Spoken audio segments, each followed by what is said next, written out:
ആദ്യത്തെ പിണറായി സർക്കാർ നിൽക്കുമ്പോഴാണ് നമ്മൾ എഴുത്തു തുടങ്ങി. രണ്ടാം പിണറായി സർക്കാർ പിണറായി പ്രിയ ഉണ്ടാവും.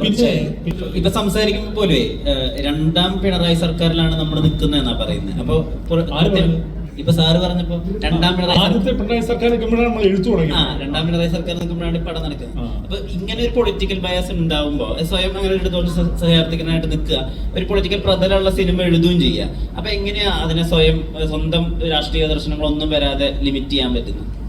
ഈ രാഷ്ട്രീയ ദർശനം വരാതെ ലിമിറ്റ് ചെയ്യുക എന്നുള്ള വലിയ ഇല്യൂഷനാണ്. അറിഞ്ഞോ അറിയാതെ രാഷ്ട്രീയ ദർശനമൊക്കെ നമ്മൾ ഇതിനകത്തൊക്കെ കടന്നു പോകും.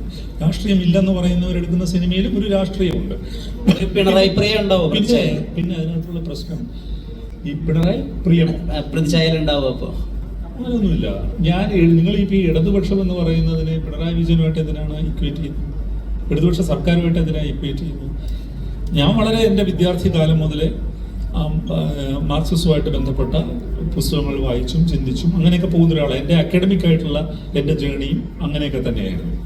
അതിനെ നിങ്ങളൊരു മുഖ്യധാരാ പാർട്ടിയായിട്ടോ ഒരു ബിംബവുമായിട്ടോ ഒന്നും അസോസിയേറ്റ് ചെയ്യേണ്ട കാര്യമില്ല. പിന്നെ ഈ അശോകൻ പറഞ്ഞ പോലെ എല്ലാ രാഷ്ട്രീയക്കാരുമായിട്ടും ഈ രംഗത്ത് നിൽക്കുന്ന ഒരാളെന്ന നിലയിൽ, പ്രത്യേകിച്ച് ഒരു സംഘടനാ പ്രവർത്തകർ എന്ന നിലയിൽ എനിക്ക് നല്ല ബന്ധമുണ്ട്.